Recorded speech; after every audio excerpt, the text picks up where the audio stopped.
So now let's talk about Christian Science as one of the New Age groups. As I said, the name of the group, Christian Science, may suggest that it is part of Christianity. And in fact, it is usually classified as one of the American Christianities or American-born Christianities. However, if we look at the views and practices of this group, you will see, especially the views, you will see that it is more of a New Age rather than Christianity.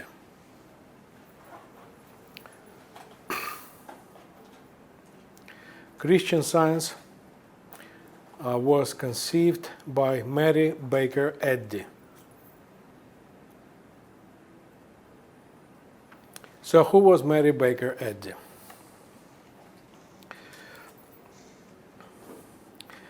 Mary Baker Eddy, one of the important figures in American religious history, was born to a religious family. She was Protestant, Calvinist. She was a religious person, although she always had problems with the Calvinist idea of predestination.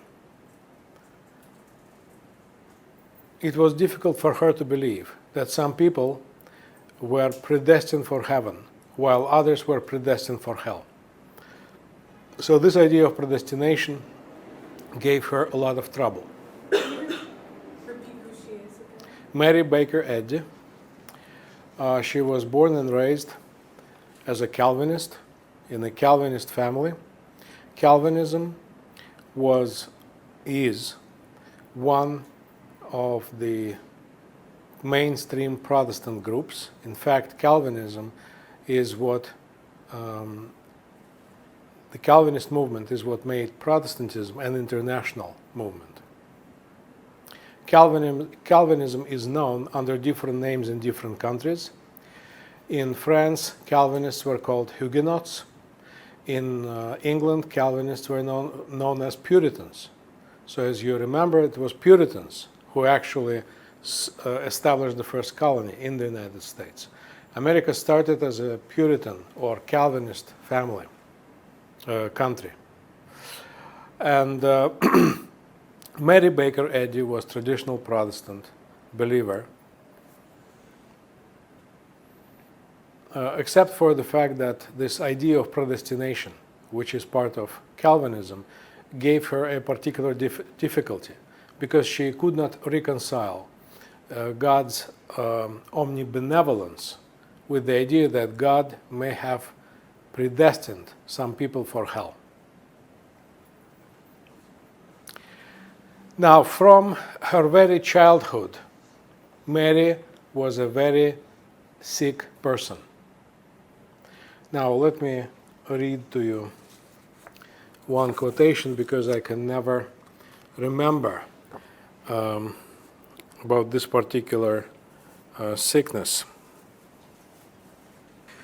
So, Mary was afflicted with a spinal weakness which caused spasmodic seizures, followed by prostration, which amounted to a complete nervous collapse. So she had neurological problems, which meant that she was not able to attend school, she was not able to attend university, she was self-taught, and basically she was handicapped all of her life. I think the fact that she was of very poor health may have contributed to her starting her new religion or her new religious group, because one of the main ideas of Christian Science is spiritual healing. So I think this desire to be healthy, not to be sick, I think may have contributed to the religious career of this woman. But look at how long she lived. She died when she was almost 90 years old. She was 89 when she died, which goes to show that you don't have to be healthy in order to live a long life. You just have not to be sick enough to die. That is the secret of a long life. So don't believe your doctors when they say that you should stay healthy.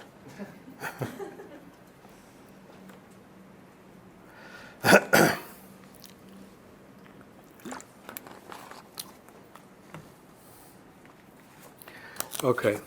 One day, and it was in February of 1866, Mary fell on an icy pavement and was painfully injured.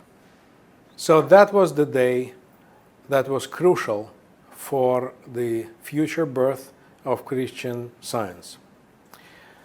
So on top of her being sick all the time, she was painfully injured. She was suffering from pain. And as she herself would recall, once on the third day after her fall, she opened the Bible.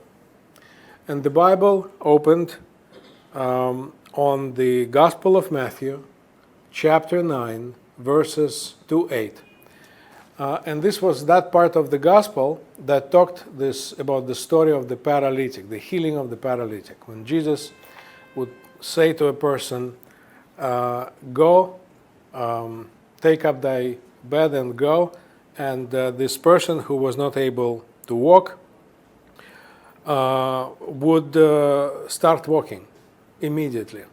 So as she reads these verses, the healing truth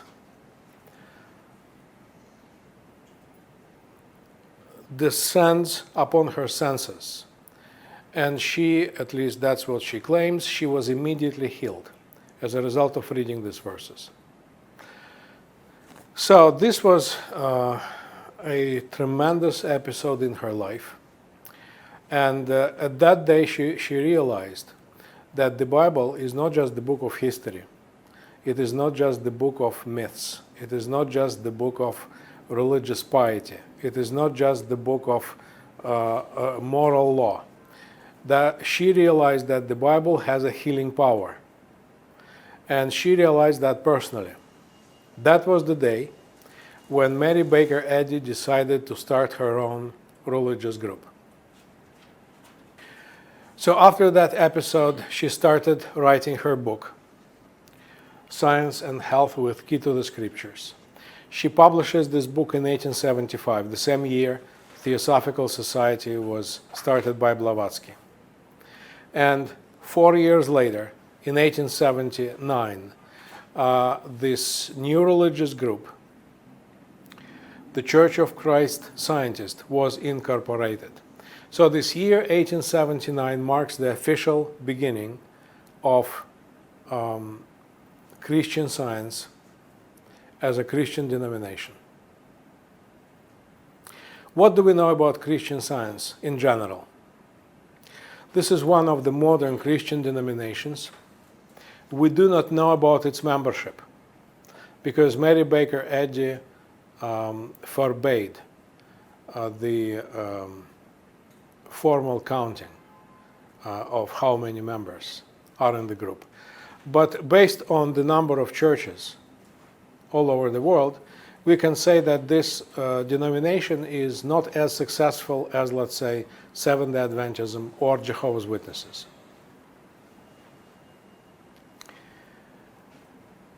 Christian Scientists have their own churches, but if you go to the Church of Christian Science, you will see that the service is very different from traditional Christian churches. You will not see the Eucharist or the formal sermon. Instead, the church service will be centered upon two events, upon two readings. First, the reading of a specific passage from the Bible. That would be followed by the reading of a specific passage from Mary Baker Eddy's book, the passage that would accompany the specific passage in the Bible. The readers are elected, and the passages that are read from the Bible and from Mary Baker's book will be the same in all the churches of Christian Science all over the world. So in order to discuss the worldview of Christian Science and of Mary Baker Eddy, we have to talk about the difference between idealist and materialist philosophy.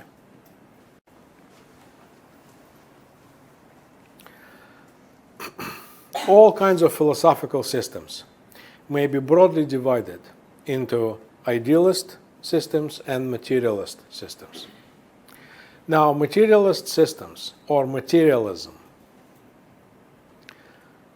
argues that the multiplicity and diversity of our world, including our consciousness, self-consciousness, our feelings, our thoughts, all of this can be reduced to one principle, and this principle is matter. Everything is composed of matter, including ourselves, our thoughts, our emotions, etc. So those people who believe in materialism also believe that when we die, our body decomposes, our brain decomposes, and since our consciousness is ultimately a product of the working of our brain, then when our brain decomposes, our consciousness, our personality, everything that we associate with ourselves disappears. So those who believe in materialist philosophy are usually atheists, people who do not believe in life after death.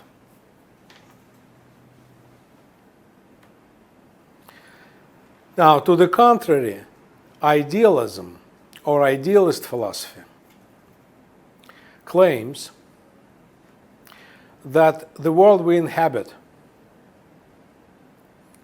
in spite of the fact that it is composed of matter, that the world we inhabit ultimately is produced from spirit.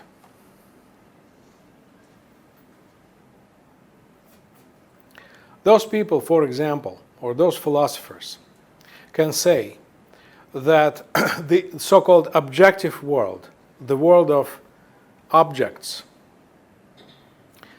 is constructed in our mind. That those objects do not exist apart from our construction of them. So let me ask you, we, let's say, drink tea with sugar, and we say that this tea is sweet. So let me ask you, or we take a piece of sugar and we say that the sugar is sweet. Where is the sweetness? Is it in the sugar? In the tea? Is it? Is it? Is it? According to modern psychology, here is how it happens. We get some signals, chemical signals, from this chemical entity that we call sugar, which actually consists of atoms, molecules.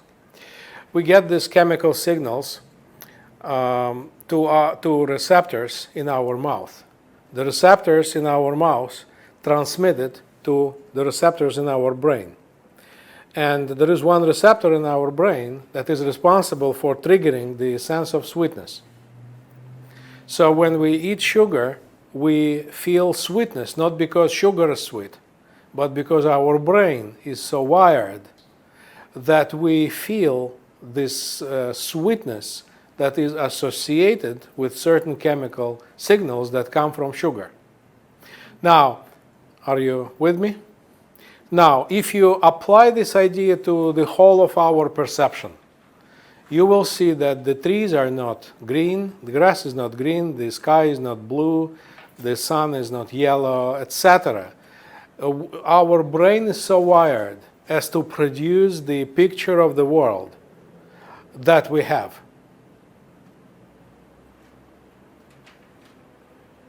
So when we say sugar is sweet, this is a wrong statement.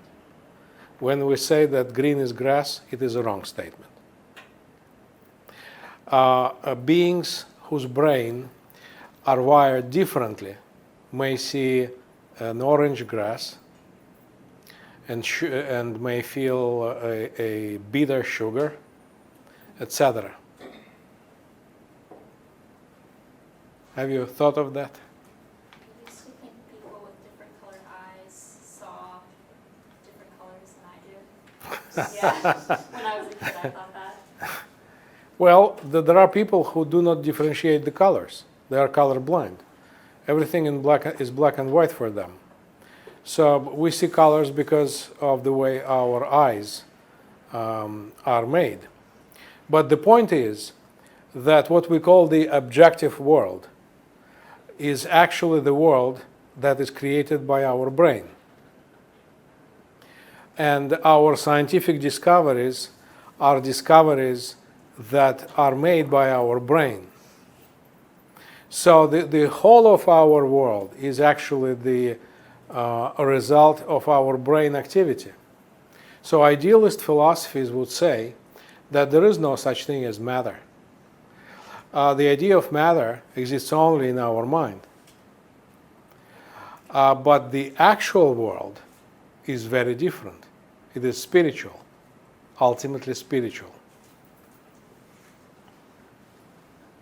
So Mary Baker Eddy was an idealist thinker, an idealist philosopher. She thought that the world that we perceive is not in reality such as we perceive it. That the real world is very different, that the real world is spiritual, and in fact there is nothing but spiritual world. Our perception of the world is due to the way we are brain wired. And basically this perception gives us the wrong information. Now, do we have questions? Because that is an unusual way to view the world. But this is basically the idea of a matrix. So we live in the world, we think that it is real, while in fact it is just an illusion. Now, back to Mary Baker Eddy.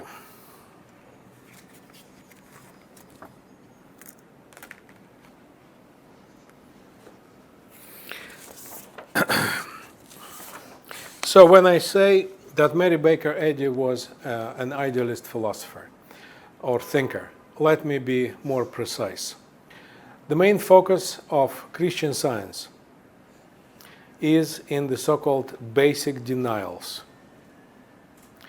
In her book, Mary Baker Eddy makes a series of statements or a series of denials which touch upon our common sense experience, certain things that we take for granted.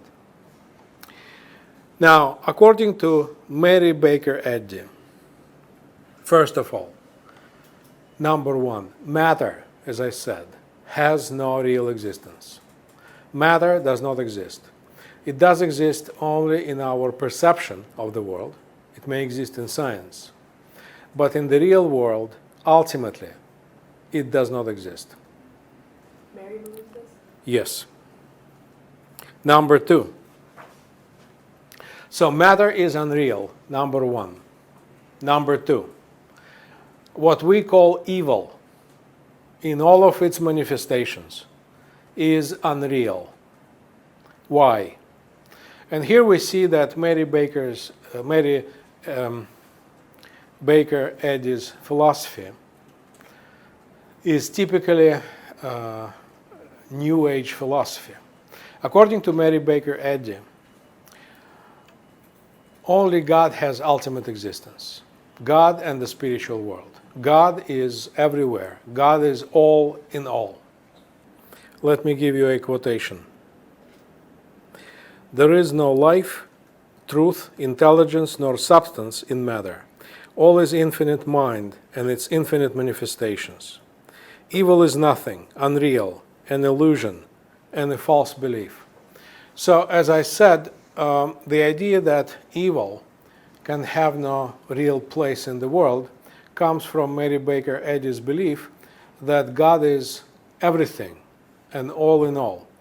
If God is everything and God is omnibenevolent, all good, therefore, there can be no real evil in the world. What we perceive as evil is in reality not evil. What we perceive as sin is in reality no sin. Number 3, sickness. Mary Baker Eddy says that what we feel as sickness is actually not a sickness at all. Sickness, illness, all of this is unreal. That's why I think the fact that she was ill all of her time, all of her life, influenced her religious beliefs. She may have been in denial. She wanted to be healthy. And that is one way to achieve that, to believe that actually sickness is not a reality, that you may think that you are sick, but in reality you are not. And finally, the fourth major rejection is the rejection of death. She says that death, as we know it, as we perceive it, is not real as well. So here are some quotations about disease and death. I quote, "The cause of the so-called disease is mental, a mortal fear, a mistaken belief, or conviction of the necessity and power of ill health. So therefore, the cure for Christian science, the cure for illness is not modern medicine, but the Bible. Since the root of the disease is mental, not physical, not material, therefore the cure is also, or should be also, spiritual and mental. As for death, any material evidence of death is false, for it contradicts the spiritual facts of being." That's what I call a deep denial. So death, according to Mary Baker Eddy, is also a belief, a mental construction, and it has no place in reality.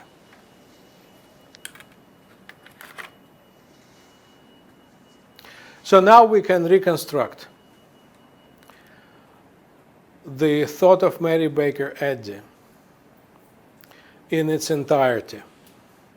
First, she believes that God is everywhere, all in all, and therefore our world is not actually material, but spiritual.